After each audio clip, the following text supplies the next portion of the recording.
welcome to RS Kids channel.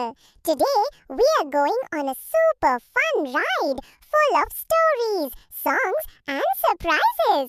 So put on your smile and let's get started. ఒక అందమైన అడవిలో మోమో అనే చిన్న కోతి ఉండేది. తన చెట్టు ఇల్లులో పడకొని ఉదయాన్నే నిద్రలేచి మోమో తనకు ఎంతో ఇష్టమైన అరటి పండ్లు గురించి ఆలోచించేది. దట్టమైన ఆకులతో చుట్టబడిన చెట్లు, పచ్చటి పచ్చకాయలు మరియు చల్లని గాలిలో అరటి పండ్లకు వచ్చే సువాసనలు మోమోను ఉల్లాసపరిచాయి. ఒక ఉదయం మోమో తలుపు తెరిచి బయటికి చూసింది. ఆమెకు చూపిన దృశ్యం ఆమెను ఆశ్చర్యానికి గురిచేస్తోంది. ఒక పాత మ్యాప్ చెట్టుకి అంటుకుని కనిపించింది. ఇది ఏమిటి అని మోమో ఆశ్చర్యంగా ప్రశ్నించింది. ఆ మ్యాప్లో గ్రేట్ బనానా ట్రెజర్ అని ఉంది. అరటి పండ్ల ఖజానా. నేను ఇప్పుడే వెళ్తాను అని మోమో ఆనందంగా చెప్పింది, తన గుండెలో కొత్త ఆశకు ఉత్సాహం నింపుకొని. మోమో కొంత దూరం వెళ్లి ఒక నది దగ్గరికి చేరుకుంది.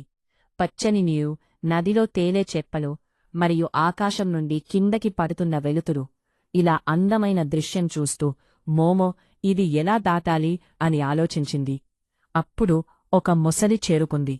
నామీద కూర్చో, కాని నన్ను గిల్లొద్దు అని మొసలి వినమ్రతతో చెప్పింది.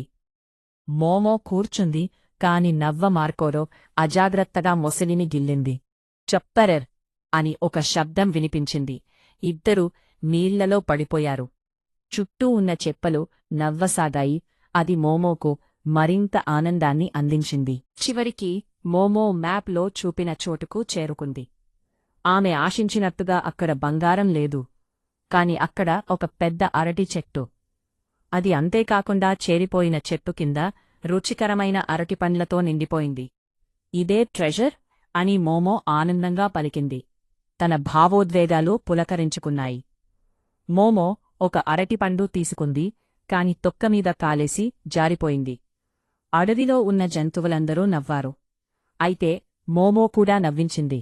తమతో కలిసి ఆనందంగా ఉండడం అందరికీ ఆనందం కలిగించింది. చివరికి అందరూ కలిసి అరటిపండ్లో తింటూ సంతోషంగా నవ్వుకున్నారు. ఈ అనుభవం మోమోకు నేర్పినది, అడ్వెంచర్ అంటే కేవలం ఖజానా కాదు, నవ్వులు, సరదా, స్నేహితులునే నిజమైన ఆనందం.